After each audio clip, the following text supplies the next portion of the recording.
Hey everybody, this is D Hunter, bringing another action figure review. Today, we're going to look at the NECA Teenage Mutant Ninja Turtles movie Ultimate April O'Neil. April O'Neil was played by Judith Hoag.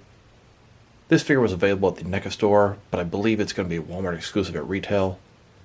There was another version of this figure that I missed out on. It included a raincoat and some other sort of autograph stuff from Judith Hoag. I was kind of pissed that I missed out on that, but I've gotten over it. It's just a raincoat. It's not even appropriate for April in this outfit. So let's take a look at the packaging here. As you can see at the top, Nickelodeon, Teenage Mutant Ninja Turtles, Ultimate April O'Neil. The packaging is pretty cool, kind of holographic. Got all these TVs here. If you turn them, they turn into static. And you can even see Shredder's blade he threw in there when he got mad. The top, Teenage Mutant Ninja Turtles. I do notice the area that hangs on the peg is bent. This came from the NECA store. They just shoved it into a box. I'm not an open collector, but if I was, that would definitely annoy me. One side got April, Teenage Mutant Ninja Turtles. Other side, April fully posed up. At the bottom, there's a bunch of credits, and there is a barcode, in case that helps anybody. And on the back side, got a bunch of pictures of April, and then we got the turtles at the bottom. This is one of NECA's Ultimate figures. It's in the window box packaging. You can hear the Velcro, the inside flap, you can see the figure. And then here she is with all her accessories. So with no further ado, let's open her up. And I did end up getting two of these figures, one of which to use as April, another one maybe for a head swap, maybe for a custom body. I thought to myself, if I don't order this figure now, she's probably going to be really hard to get in the long run. Alright, now that we got this figure out of the package, here she is with all of her accessories laid out. She does come with a display stand, 4 alternate hands totaling 6 interchangeable hands, 2 heads, a stack of pizza boxes, a purse, a microphone, as well as one of Raphael's size. But before we take a look at the accessories, let's talk about and check out the actual figure. So this is April O'Neil from the 1990 Teenage Mutant Ninja Turtles movie, the best turtle movie out there by far. She's played by Judith Hoag.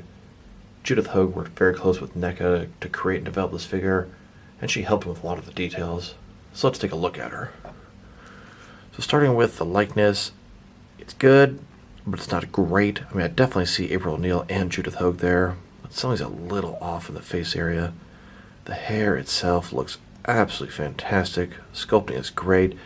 Different shades of paint on there. Very nice job. She's got sort of a little brooch or pin on her neck. Some pins on her vest, brown vest, sort of red kind of plaid shirt, sleeves rolled up. Looks like it's double jointed elbows in that unique NECA style with that piece between the forearm and bicep area.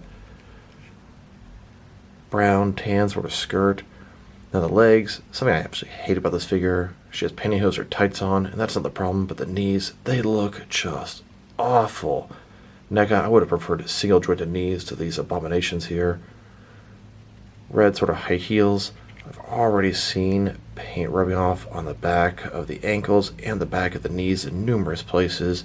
Very disappointing. Some nice little details I saw. She's got this ring on her thumb. I assume it's accurate to the film.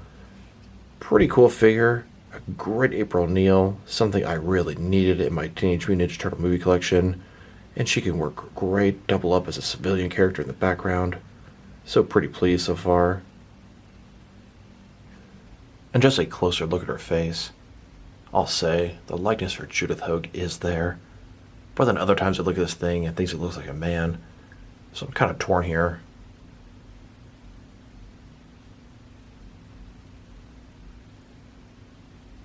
The hair looks fantastic though.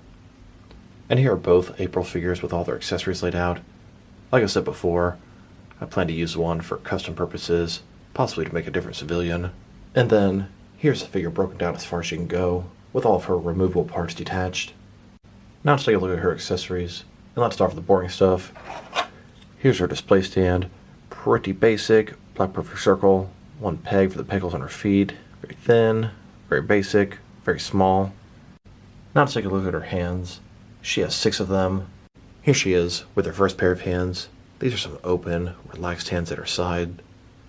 Then with her next pair of hands, these are a pair of semi-open gripping hands. And then with her third pair of hands, her right hand is a fist, and her left hand is balled up in a fist with the index finger pointing at somebody. Now let's look at her two heads. They are very similar. The one on the left has sort of a normal expression, and the one on the right has a little bit of a smile going on. Here's her first head. This one has a little bit more plain and normal expression. And then with her second head, she's got a little bit of a smile going on. And here are both the April O'Neil heads at the same time. Now let's look at her stack of pizzas. Very appropriate accessory for a Ninja Turtle collection, and I can definitely find myself doing a lot of things with this. Looks like the top, you can see it's a pizza box, Josh's Pizza. The side, we also got a lot from Smellio's Pizza, kind of an odd name. It does have painted logos on all four sides. Now it's like a Raphael's Sigh. The film opened up with April getting jumped and the turtle saving her. She picked up Ralph's Sigh and took it with her. He was pretty pissed about that. It's got the silver blade here, and then it's got a black handle. You can see it's got some wrap on there. Here's a sigh that came with April at the top, next to the sigh that came with Raphael at the bottom. I find it extremely odd that they made a whole new sculpt for this. The sigh from April, the handle is a little bit more black, the one on Raph's is a little bit more brown, and the one with April is longer. I find it very odd they would do this, as it is literally the same sigh that she picked up. And of course, since I got two April figures, I've got two of her versions of the sigh, and then two of Raph's versions of the sigh. Here's April, holding Raph's sigh. Now let's look at her purse. I was kind of hoping you might be able to put the sigh inside of this, but it just doesn't work that way. It's one solid piece. It's got the brown strap here, made of a soft material, very bendable, and it does a very good job with the pattern here.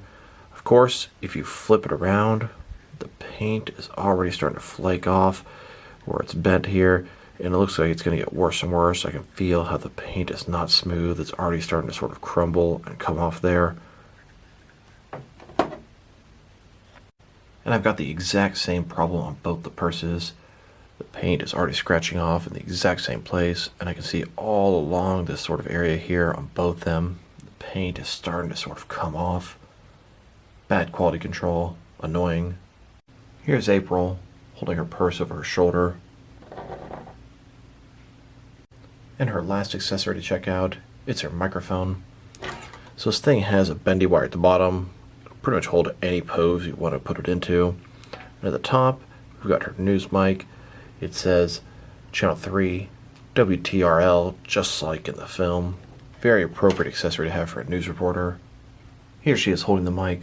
Now the cord doesn't actually go anywhere, so you just want the thing to go down out of the way, out of sight.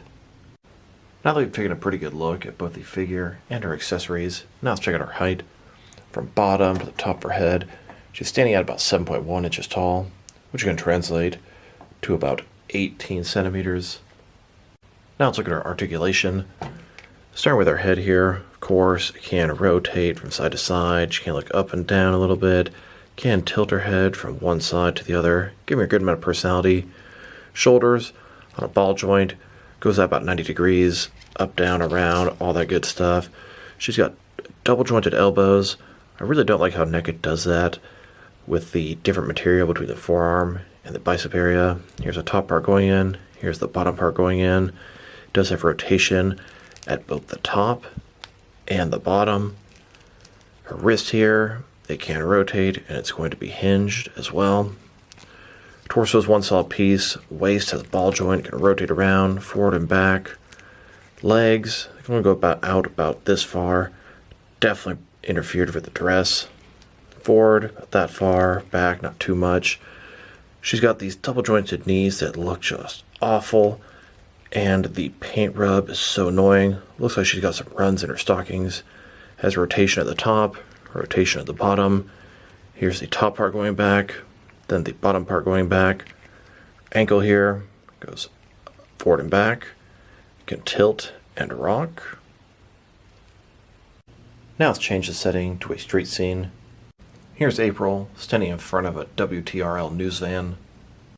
Here's a closer look at April giving a news report in front of her van.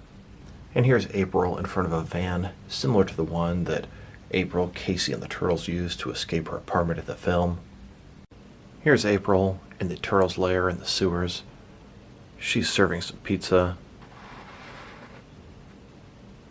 Now let's check her out next to some other action figures, starting off with some other NECA Teenage Mutant Ninja Turtles movie figures.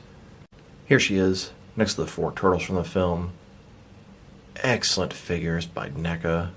These guys almost made figure history. Then, next to Casey Jones and Splinter, pretty much rounding out the good guys they've made so far from the film. Looking forward to getting the unmasked Casey Jones whenever he starts hitting, and also very much looking forward to Danny. And let's not forget, we also have Raphael in disguise. Here she is, next to Shredder and the Foot Soldiers from the first Turtles film. I feel like my collection will never be complete, since NECA has said there is flat out no chance of getting a Tetsu figure. I don't believe the actor was willing to let him make the figure. Definitely going to be an empty hole in the collection. Now let's check her out next to some Teenage Mutant Ninja Turtles 2, The Secret of the Ooze figures. As they're starting to wind down the possible figures they can make from the first film, they're going to continue to make the second film figures. I bet you anything we eventually get an April figure from Turtles 2. Here she is, next to Toka and Razor. Here she is, next to all 3 versions of Super Shredder they've made so far. I believe there's going to be a 4th version coming out, with a diorama base of the docks that he fought in at the end of the film. If anyone out there has any information or knows anything about this, please drop me a line in the comments below. I'm extremely curious and can't find much info on this guy. And then, next to DC Direct's Batman vs. Teenage Mutant Ninja Turtles line, here's the Shredder and the Turtles. Here's April, next to a Turtles in Time slash. Now let's check her out, next to some animated figures, and I wish I had the NECA Teenage Mutant Ninja Turtles animated April. I had a chance to get her one time, and didn't think I was going to want her, but now I really regret not getting her. Here she is, next to Metalhead for the animated show. Here's April, next to a bunch of villains from the animated series. And here, next to the Turtles in Disguise 4-pack from the animated show. Now let's check her out, next to some action figures from different various companies, to see how she fits in both scale and style-wise, in case you want to know which lines you can mix her with. Since she's a NECA figure, they're typically the 7-inch scale. I'm going to start off my comparisons with some of the larger action figure lines I collect, and work my way smaller. Here she is, with some of her NECA brothers and sisters. In front of you are 5 different action figure lines, all from NECA Toys, all 7-inch scale. Then, next to some more NECA figures. These ones are for different various video game properties. And now, next to some Jakks Pacific wrestling figures. And here she is, next to some DST or Diamond Select toys. Then, next to some McFarlane toys. And here she is, next to some DC Direct and DC Collectibles figures. Then, next to some Mattel wrestling figures.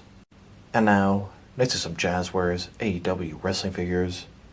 And here she is, next to some Mezco 112 cloth soft goods action figures.